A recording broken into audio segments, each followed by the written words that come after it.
देवलो चंद्र प्रभु भगवान की जय। शांतिनाथ भगवान की जय।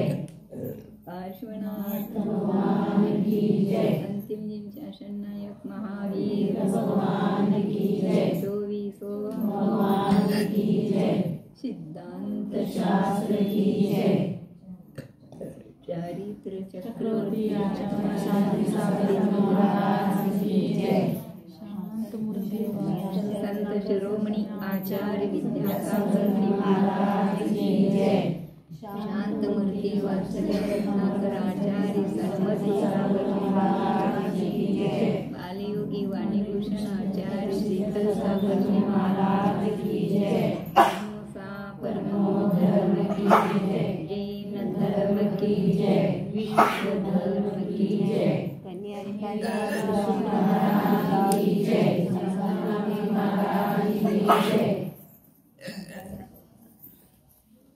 षोडशकारम चालू होऊन आज 3रा दिवस। आजची भावना कुठली आहे? शील व्रतेश्वर अतिचार भावना। शील या शब्दाचे 2 अर्थ होतात। शील म्हणजे व्रत, शील म्हणजे काय? आणि शील म्हणजे ब्रह्मचर्याचं पालन करणं। लक्षात आलं? असे 2 अर्थ होतात। जे आता शीलामध्ये 5 अनुव्रत, 3 गुणव्रत, 4 शिक्षाव्रत या व्रतांचा समावेश होतो। त्याला पण शील व्रतेश्वर म्हणजे ही व्रत निर्दोष पालन करणं म्हणजे शील व्रतेश्वर अतिचार। आणि शील म्हणजे ब्रह्मचर्य पण नाही, पण एक देश स्वदार संतोष राहणं। म्हणजे आपलं लग्न झाले की नाही, आपल्या पतीशी एकनिष्ठ राहणं। लक्षात आलं? हे स्त्रियांचं आणि पुरुषांचं आपल्या पत्नीशी एकनिष्ठ राहणं। याला काय म्हटलं? शील व्रतेश्वर अतिचार म्हणजे अतिचार रहित शीलाचं पालन करणं। समजा लहान मुली असतील तर त्यांना आपल्या मुलीसारखं समजायचं, तरुण असतील तर बहिणीसारखं समजायचं, आणि वृद्ध असतील तर आईसारखं समजायचं। असं जर तुम्ही समजून जर त्या शील व्रताचं पालन केलं तर निर्दोष होईल। आता आपल्याला महिलांना मुलं असेल मुलांच्या समान, तरुण असतील भावासारखं, वृद्ध असतील वडिलांच्या सारखं। कारण हे शील व्रत महिलांना पण आहे, पुरुषांना पण आहे। लक्षात आलं? कारण हे व्रत फार महत्वाचं आहे। लक्षात आलं? शील दानम दुर्गती नाशाय शीलम सद्गती कारणम तप कर्म विनाशाय भावना भवनाश। दानम दुर्गती नाशाय, दान काय करतं? दुर्गतीचा नाश करतं। दुर्गती कोणची सांगा बघूया? दुर्गती म्हणजे काय? त्रियांची गती आणि नरक गती आणि त्रियांची गती ही काय आहे? दुर्गती आहे। जो दान देणारा आहे तो कधी दुर्गतीमध्ये म्हणजे त्रियांची गतीमध्ये आणि नरकामध्ये जात नाही। हे झालं। आणि शीलम सद्गती कारण, शील हे काय आहे? सद्गती। आता सद्गती कुठल्या? देवगती आणि मनुष्यगती। मग जर आपण आता या भवामध्ये निर्दोष रीतीनं शीलाचं पालन केलं तर आपल्याला देवगती आणि मनुष्यगती लाभणार, आणि नाही केलं तर नरक होती. आता बघा ज्या महिलांनी व्यभिचार केलेला करतात आणि आता तर तेच सगळं सुरू आहे. ज्या वेळेला ते मरतील नरकात जातील का नाही तेव्हा हे खांब आहेत ना, हे खांब कापून लाल लाल लाल भडक करतात. आणि काय सांगतात माहितीये काय, पुरुषासनी मिट्टी घालत होतीस नो काय, पर पुरुषाला घाल आता ह्याला नाही गेलं तर सुद्धा नाही, त्यांना ते जबरदस्तीनं तिथं हे करायला. त्यावेळेला आता तापलेला लोखंडा खांब किती यातना होत असतील. मग असलं दुःख भोगायला जायचं आहे काय आपल्याला नरकाला. खूप खूप अशा प्रकारचे अनेक उदाहरणं आपल्याला शास्त्रामध्ये आहेत.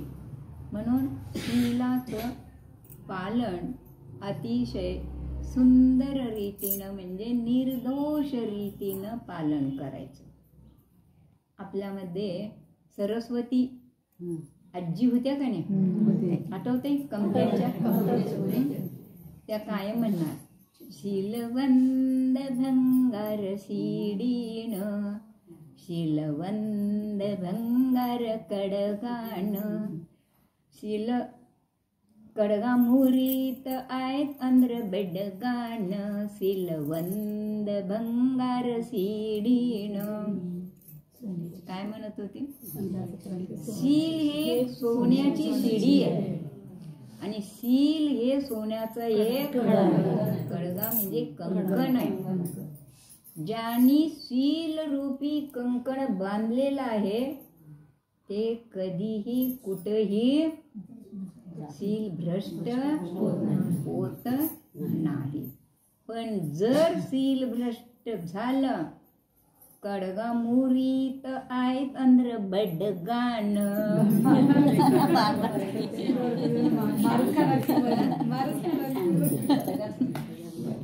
लक्षात आलं का. खूप छान म्हणतो त्या त्याने, मला एवढंच लक्षात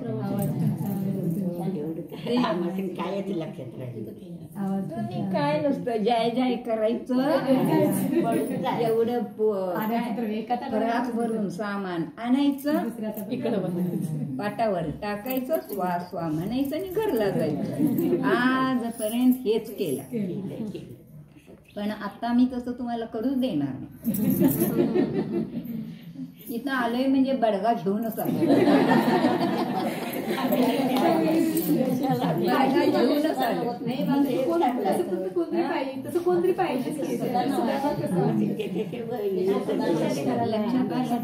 ते बडगा दिल्याशिवाय तुम्ही सुधारणार नाही.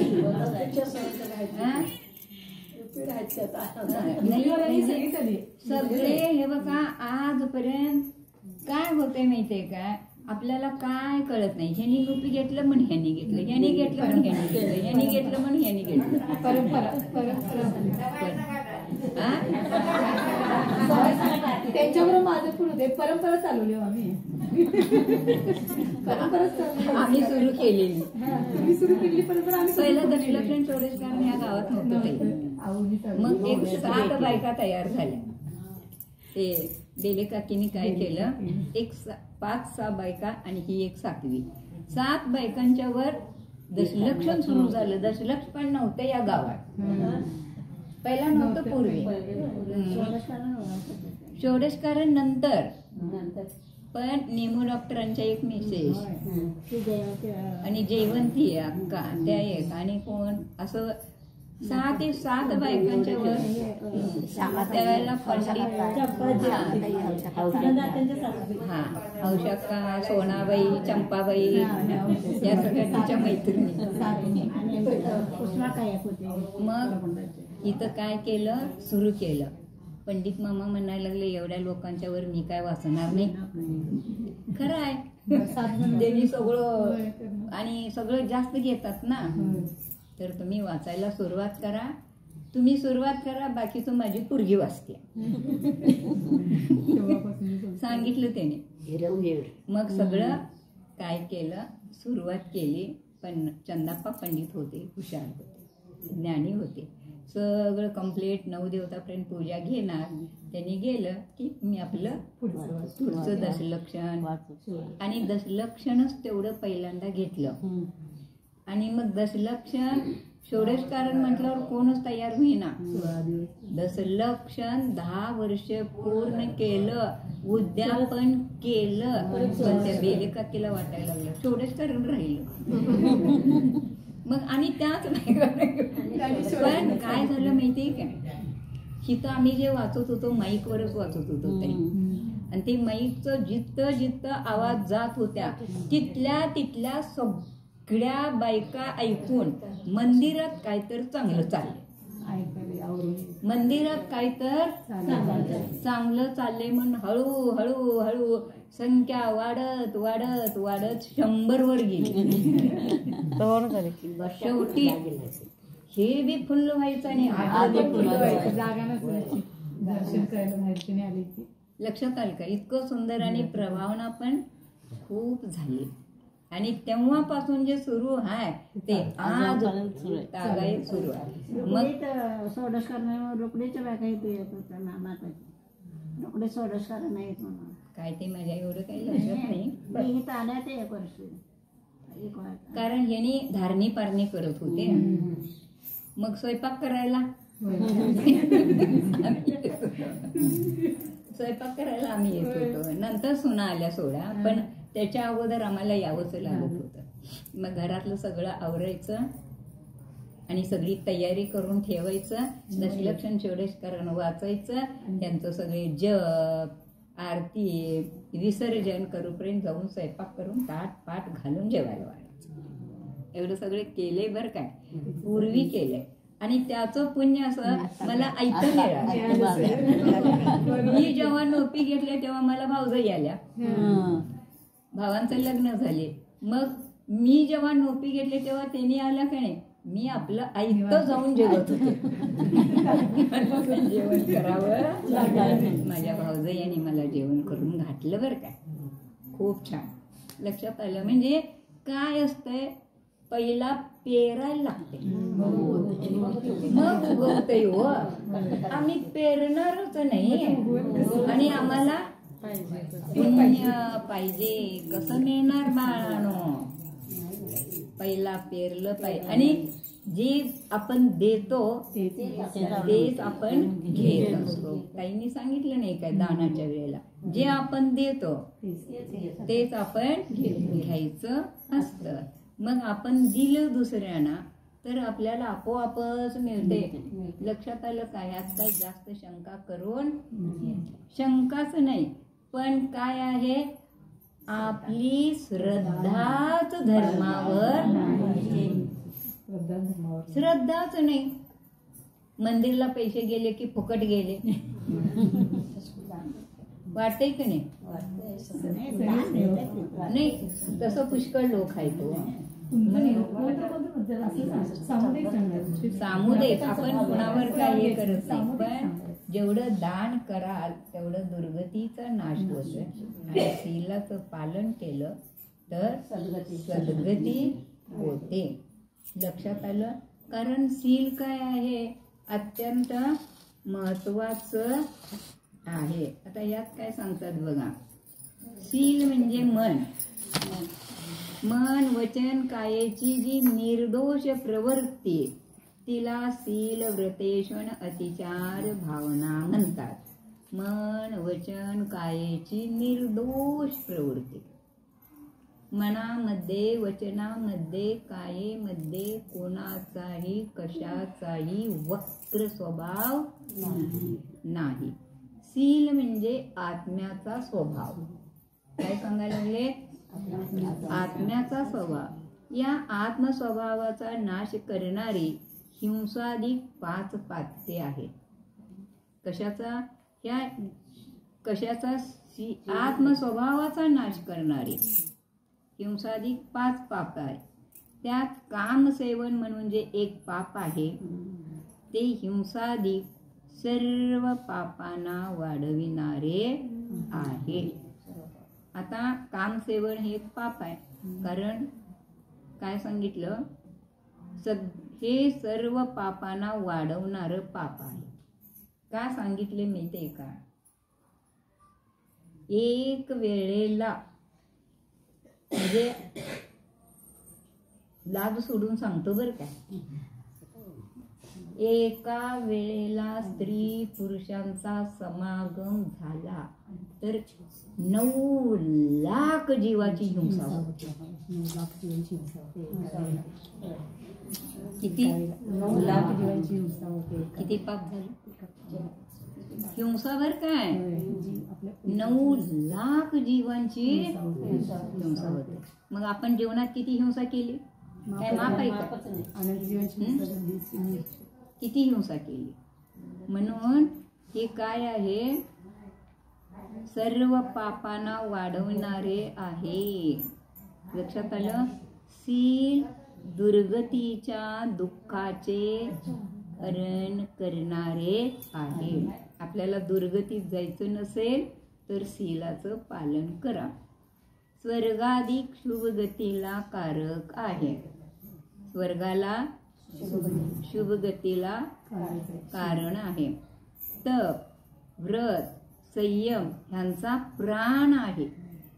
शील म्हणजे काय आहे? समजा एक तप करायला लागलाय, तप लई करतोय पण शीलभंग केला तर काय उपयोग नाही. व्रत लई घेतोय, आपल्या महिलांमध्ये सगळं व्रत घेत्यात, तप करत्यात, मंदिरला येतात, आणखीन काय काय करत्यात, पण शील भंग करतात. मग काय झालं? तप, व्रत, संयम याचा घात झाला. कारण शील हे काय आहे? याचा प्राण आहे. प्राण किती महत्वाचं सांगायला लागले. आता आपण जे जीवन जगायला लागलोय ते 10 प्राणावर जगतो. 10 प्राण. कोणते कोणते? 5 इंद्रिय. एक स्पर्शनेंद्रिय, रसनेंद्रिय, घ्राणेंद्रिय, चक्षुरेंद्रिय, कर्मेंद्रिय. हे काय झाले? 5 झाले. आणि 3 बल, मनोबल, वचनबल, काय आणि आयु आणि श्वास. किती झाले? 10. आपल्याला आयु आहे, श्वासोश्वास चालू आहे, मन आहे, वचन आहे, काय आहे आणि 5 इंद्रिय पण आहे. पण ज्या वेळेला आपण श्वासोश्वास करतोय, हा श्वास जर एकदा निघून गेला म्हणजे प्राण गेला. म्हणते का नाही? प्राण गेला त्याचा, जीव गेला त्याचा. कारण ह्या आपण व्यवहार नयाने 10 प्राणावर जगतोय. लक्षात आलं? आणि निश्चय नयाने चेतना प्राणावर जगतोय. ते निश्चय आहे. मग आम्ही काय म्हणतोय? जीव अमर आहे, अविनाशी आहे, त्याचा नाश होत नाही. कारण चेतना हे त्याचं प्राण आहे. पण ह्या शरीराचे हे 10 प्राण. ह्या प्राणवायूचं जर प्रयाण झालं संपलं. मग प्राणवायूचे प्रयाण होता आप्त सर्व म्हणती, उचला लवकरी कलेवराया द्याया मुठ माती. संसाराच्या बाजाराचा असा अंत झाला, अनादि मध्यातला विसरे जन्म फुकट गेला. जन्म फुकट घालवायचा आहे का? मग आपण काय करायला पाहिजे? धर्म करायला पाहिजे, धर्मात्मा व्हायला पाहिजे. धर्म कुणाजवळ असतो? धर्मात्म्याजवळ असतो. जो धर्म करतो तो धर्मात्मा असतो. आणि जे करत नाही ते काय धर्मात्म्यामध्ये मोडत नाही. मग त्यांचा जन्म काय होतंय? आला, खाल्ला, पिला, निघून गेला, कोण काय विचारत नाही. पण एक धर्मात्मा गेला म्हणजे किती गाव सगळं हळहळते.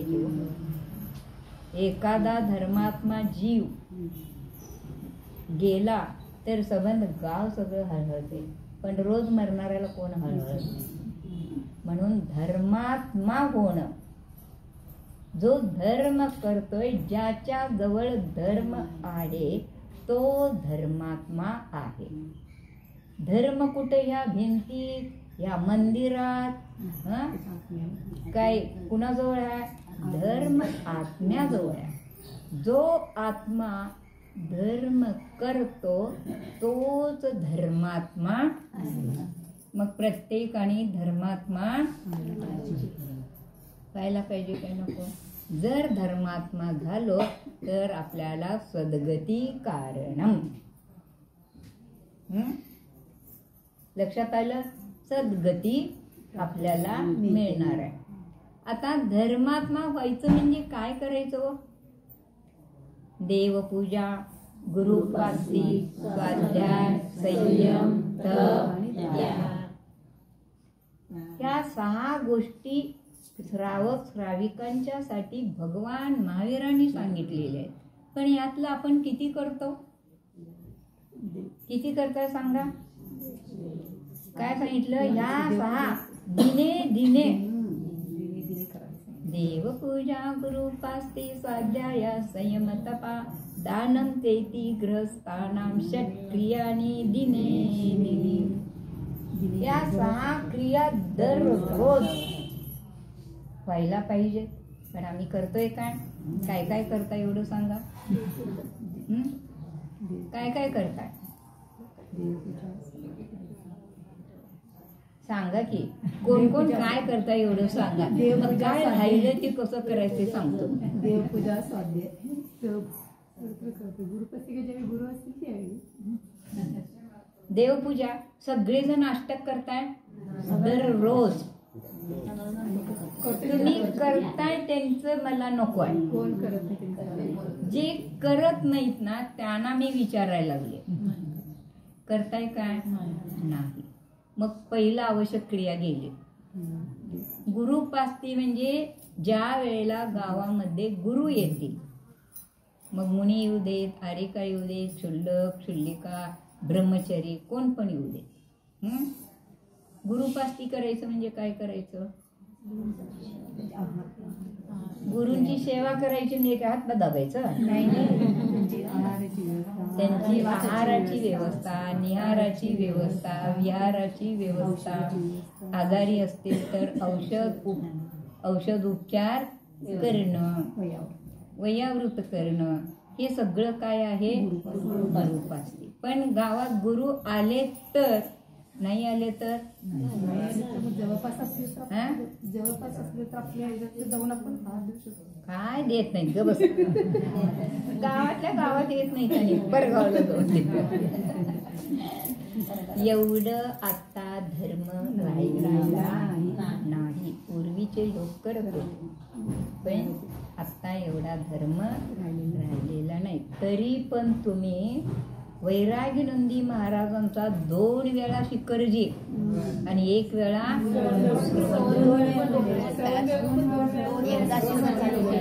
एवढं सगळं विहार करवले बरं काय मानगावकरांनी. आमचे मानगावकर फार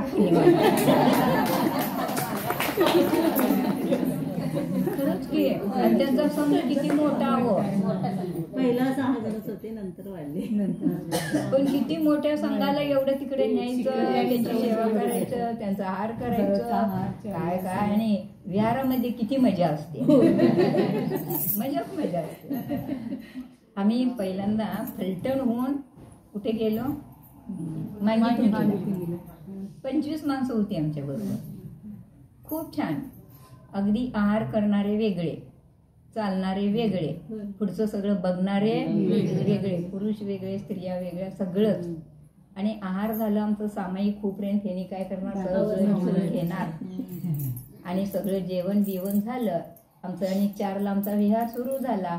ते टाळ आणि हे घेऊन हातात गाणं म्हणत नाचत आमच्या पुढं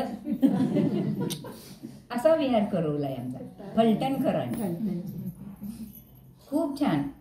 आणि एवढ्या आनंदानं त्यांना एवढं काम झालं, हे झालं. अर्थात ते मोठी माणसं होती, सामान उतरायला ठेवायला सगळे त्यांनी नोकर ठेवले होते. लक्षात आलं का? पण काय पण असेल तरी एक भक्ती एक काय असते, वेगळी असते. ते सगळं घेऊन टाळ वाजवत गाणी म्हणत. काल फलटणची किती फलटण आली ती बघितलं का? आमचं इथलं सुटलं आणि इथं आत येऊन बसले. फलटणची एक मोठी गाडी आली, एक 10-15-20 लोकांची गाडी आहे. का आली असतील हो इथं तरी? त्यांना माणगाव गाव माहित नव्हतं. काय झालं माहितीये काय? माणगाव गावाचं ते ढोल पथक बघितलं समजवली. मग म्हणायला लागले आपल्या माताजी माणगावला आहेत. त्या मुलांना विचारलं माणगाव इथून किती आहे? माणगाव ढोल बंद करा लई उशीर मालगावचं वाजत होतं तर माणगाव म्हणून ढोलचा आवाज येत होता. महाराजांचं प्रवचन चालू तरी पण ढोल वाजत होतं, सांगत होतं नाही आम्ही ऐकून. मग त्यांना विचारलं इथून किती किलोमीटर आहे, जायचं कसं, ते सगळं विचारून घेतले. भराभरा जेवले, ते गाडीत बसले. काय पण होऊ दे माताजींचं दर्शन करूनच जायचं. आल्याबरोबर मंदिरात सुद्धा आले नाहीत, सरळ माझ्याकडं. माताजी तुम्ही आणि सामायिकला बसलं काय बायका वा वा वा एवढ्या पालत पडल्या. ह्याला म्हणायची भक्ती. लक्षात आलं का? ही म्हणायची भक्ती. मग त्यांना फक्त माणगावला माताजी एवढंच माहिती होतं. पण माणगाव कुठे आहे हे माहित नव्हतं. पण तिथं ढोल वाल्या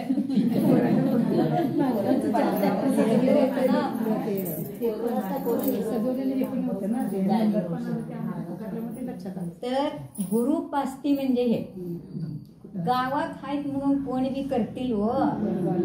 पण कुठं कुठं आहेत, कोणाकोणाचे चातुर्मा. आता त्या फलटण मध्ये 8 पिंची, 3 महाराज 5 माता.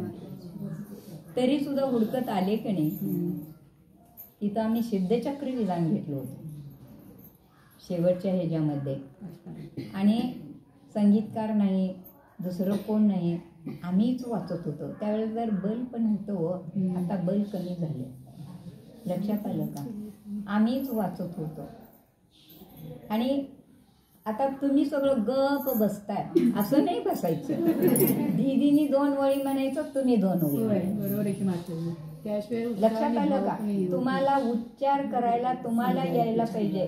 स्वतःच्या मुखाने उच्चार करून केलेली पूजा सार्थक पूजा आहे, पुण्याला देणारी आहे. सगळेजण गप बसतात, सवय पडली. एवढ्या वर्षापासूनची सवय आहे, एवढ्या वर्षाची सवय आहे. पण आता असं करायचं, ज्यांच्याकडे पुस्तकं नाही ती पुस्तकं मागवलेली.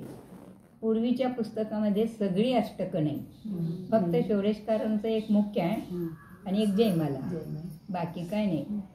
हे बघा, आपण कपड्याच्या दुकानात गेल्यावर साडी खरेदी करताना 500 रुपये जाईल, 1000 रुपये देतोय का नाही? साडी खरेदी करतोय का नाही?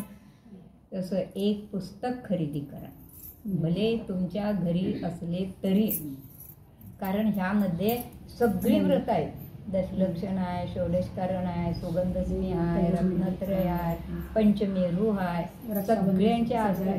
रक्षाबंधनची पूजा आहे, श्रुतस्कंदाची पूजा आहे, महावीर जयंतीची पूजा आहे, महावीर निर्वाण महोत्सवाची पूजा आहे. काय नाही असं सगळं सगळं फुल अध्यात्म भरलेलं आहे. काय 100 रुपये खर्च झाले म्हणजे आपल्याला काही दुःख नाही आहे. आणि ते पुस्तक तुमच्याजवळ कायम राहणार आहे. समजा तुम्ही उदास झाला, काहीतरी एक संकट आलं, काय तर झालं, काय सुचनायचं झालं, अशा वेळेला ते पुस्तक काढा. त्यामध्ये 12 भावना आहेत. लक्षात आलं का? ते एक भावना म्हणून नका की आडवी हे घालतोय ते कुठलं ते, तूच घाटली तू अज्ञानाने, तूच घाटली तूच जीवा, काय ते लक्षात नाही माझ्या. म्हणजे इतकं सुंदर आहे ना. त्या वेळेला आपलं अज्ञान, मग त्या वेळेला आपल्याला कळतंय मी अज्ञान दशेमध्ये पाप केलोय आणि तेच पाप आता उदयाला आले. मग आता उदास का होतेस, आता रडत का बसतेस, करताना हसलीस आणि आता भोगताना रडतीस होय. शांत भावनेनी भोग म्हणजे जे केलंय ते निघून जातंय आणि परत आर्त रौद्र ध्यान केलं. माझं असं का झालं, माझं असं का झालं, माझं असं का झालं. अरे तू तसं काहीतरी पूर्वी करून आलीस म्हणून तुझं असं झालं. आता माझंच उदाहरण सांगते. मी दीक्षा घेतली तेव्हा महाराजांनी सांगितलं होतं सगळे कंप्लेट, शरीराची कंप्लेट हे करून यायचं, तपासणी. हो कुठं काय दोष आहे काय, काय आहे का, सगळे केले होते. कुठं काही झालं नाही बरं काय. सगळे रिपोर्ट चांगले आले. मग महाराजींना सांगितले महाराजी रिपोर्ट चांगले आहेत. 2009ला दीक्षा झाली, 10 साल झालं. 11वा साल उजाडला, भव्य जीवानो माझे डोळे गेले, कायच दिसना. मग महाराजींना म्हटलं महाराजी मला काय दिसत नाही. एका डोळ्याला दिसत होतं, एक डोळा कंप्लीट बंद झाला आणि हे सूर्यप्रकाश तर अजिबात डोळ्यावर येऊ देना. मग महाराजांनी सल्लेखना मागितली. महाराज म्हटले सल्लेखना देणार नाही. मग मी काय करू, तुम्ही सल्लेखना देत नाही, मला दिसत नाही, माझी चर्या कशी चालणार, मी विहार कसं करणार, मी आहार कसं करणार. महाराज म्हटले डोळे तपासून औषध उपचार करूया. पण माझी तयारी नव्हती. नाही दीक्षाछेद होण्यासारखं नाही हो डोळ्याचं. डोळ्यामध्ये फाडाफाडी काय करत नाही, टाके घालत नाही. दीक्षाछेद केव्हा होते, जर पोटात एखादा रोग झाला आणि ते रोग काढायचं असेल तर पोट फाडून काढायला लागते, टाके घालायला लागतात, सलाईन चढवायला लागते. अशा वेळेला दीक्षाछेद. आमचं काय दीक्षाछेद वगैरे काय झालं नाही, पण माझी तयारी मनाची नव्हती. 6 महिने मी आटूनच राहिले. मला औषध उपचार नको, मला हेच पाहिजे. आष्ट्याला होतो आणि आता समितीमध्ये आहेत की नाही, त्या कोण होत्या, ब्रह्मचरी होत्या आमच्याजवळ. दार सगळं बंद करायचं, खिडक्यांना सगळे असे पडदे लावले, सगळं पॅक करायचं आणि काळोखात बसायचं. उजेडात जायलाच येत नव्हतं, कारण ते उजेड कणी डोळे सहनच करत नव्हते. बाहेर गेले की डोळे झाकलेच. असं मग महाराजजी तिथून गेले. त्यांनी सांगितलं की माताजी हटवादी आहेत, आमचे गुरु माताजी हटवादी आहेत, त्यांनी काही औषध उपचार करून घ्यायला तयार नाहीत. त्यांना त्या खोलीमध्येच ठेवा, तिथं जवळच्या ह्याच्यामध्ये चौका करा आणि कुणीही दर्शनला जाऊ नका, कारण त्यांना उजेड सहन होत नाही. सगळ्या सूचना दिल्या. गावाला एक 4-5 बायकांना सांगितलं चांगल्या प्रकारे त्यांची व्यवस्था करा. गेले महाराजे आणि तशा व्यवस्थेमध्ये मी मला वाटते 2-3 महिने मी अष्ट्यातच राहिले. तोपर्यंत कोल्हापूरची हे आले, कोण कमिटी आले आणि मी दार बंद करून बसलेलं, सगळं काळू घुकात. मग माताजी कुठे आहेत, माताजी या कुठे दिसत, या खोलीत आहेत. मग दार उघडायला सांगितलं, कारण आम्ही आतनं बंद करूनच बसत होतो ना. दार उघडून आत आले. माताजी या काळोखात का बसलाय, मला बाहेर गेले की दिसत नाही. मग त्याच्यावर काही उपचार नाही का केलं, कशाला उपचार करायचं म्हटलं. उपचार नको, विपचार नको, मी असेच थांबणार. मग त्यांनी एकच मला गोष्ट सांगितली. तरुण सागर महाराज आले होते कोल्हापूरला, मरत जगले की तेव्हा मी श्राविका होते, मला सगळं माहिती. त्यांना आम्ही बरं करून सोडलोय. नियम सागर महाराज आले, ते पण अतिशय आजारी होते कोल्हापुरात. आम्ही त्यांना बरं करून पाठवले आणि तुम्हाला पण आम्ही बरं करणार आहोत. फक्त कोल्हापूरला येणार का एवढं सांगा. एवढं विचारलं. मी म्हटलं आमच्या गुरुंना जाऊन विचारा जा. सन्मती सागर महाराजांच्याकडे गेले. महाराजजी आम्ही श्रुतमतीला कोल्हापूरला नेतो, लवकर न्या आणि असं करा बरं काय. आमच्या सन्मती सागर लई भारी बोलणार. तिला सांगायचं नाही तुम्हाला औषध उपचार करणार हाय किंवा ऑपरेशन काय सांगायचं नाही. दवाखान्यात नाहीच आणि ऑपरेशन करूनच आलं. सांगायचं नाही ऑपरेशन करणार आहे काय करणार आहे ते. असं करा. मग म्हणजे महाराजांनी परवानगी दिली. मग शीतल सागरांच्याकडे गेले. महाराजजी आम्ही श्रुतमतीला कोल्हापूरला नेतो, पण त्यांचे डोळे बरे करायचे आहेत. आमच्या गुरुनी सांगितलं माझा डोळा न्या, पण माझ्या माताजीला डोळा किती गुरूंचं प्रेम बघा. काय एवढं गुरु प्रेम करत असतील. लक्षात घ्या, गुरूंची आज्ञा चर्या सगळं व्यवस्थित असले की तेवढं बरं करा. झालं बघा, त्यांनी परवानगी काढले. मग आता हळूहळू एक डोळ्याला दिसत होतं. हा कम्प्लीट डावा डोळा 90% गेलेला होता. नव्हतंच काय त्यात. मग काय तर करत करत करत हळूहळू कोल्हापूरला गेलो. म्हणजे कर्म कसं फिरवतंय बघा. आधी काय नव्हतं. मला मी दीक्षा घेतली तेव्हा चष्मा सुद्धा नव्हता डोळ्याला, आणि हे सगळं आलं का. कर्म तेव्हा उदयाला. मग डोळ्या गेल्यावर हे काही माताजी म्हणणार की आंधळी झाली आंधळी झाली म्हणणार की हो. तुम्ही पण म्हणणार की माताजी आंधळी झाली. त्यावेळेला मी उत्तर देत होते, मी कुणाचं तरी डोळं फोडून आलो म्हणून माझं डोळं गेलं. तुम्ही आणि आंधळी म्हणून कशाला पाप कशाला पाप बांधून घ्यायला लागलाय. मी तर बांधून आलोय, कुणाच तर डोळं फोडून आलंय म्हणून तर माझे डोळे गेले. तर तुम्ही आणि आंधळी आंधळी म्हणून पाप बांधून. लक्षात आलं का. कारण आपण आपला विचार करायचा असतोय का. मी कुणाच तर डोळं फोडल्याशिवाय माझे डोळे गेले काय.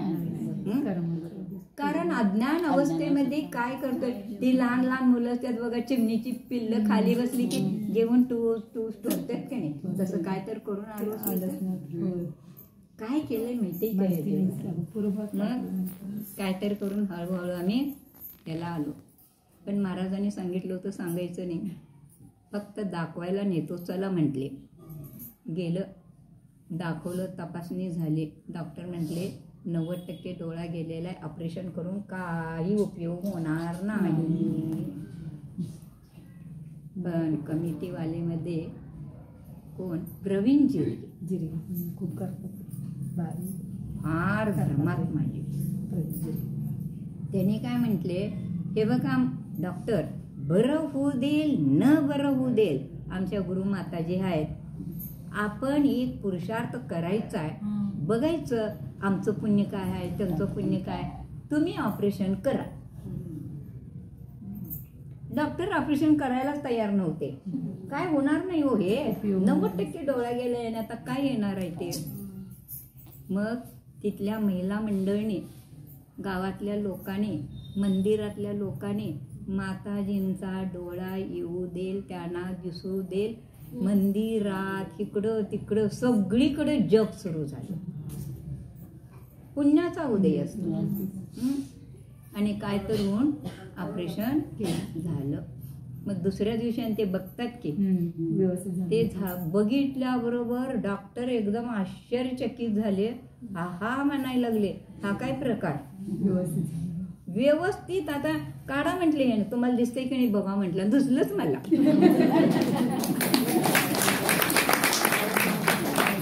खरंच दिसलं काही. मग त्या वेळेला ते डॉक्टर म्हटले, हे तुमचा तपाचा महिमा. आजपर्यंत मी 100 ऑपरेशन केले, पण अशी केस कधी माझ्याकडे नव्हती. आणि एवढे बाद झालेला डोळ्याला कधी दिसलं नव्हतं. लक्षात आलं. हा पण तपाचा महिमा आहे. लक्षात आलं. मग कर्म उदयाला आलं की नाही. आणि आलं बी आणि तेव्हा एकदा आता ऑपरेशन झाले की नाही, अजूनपर्यंत डोळे सुरक्षित आहेत. अजूनपर्यंत दिसतंय मला. एवढे एवढे केस आलं तरी मला आरात दिसते.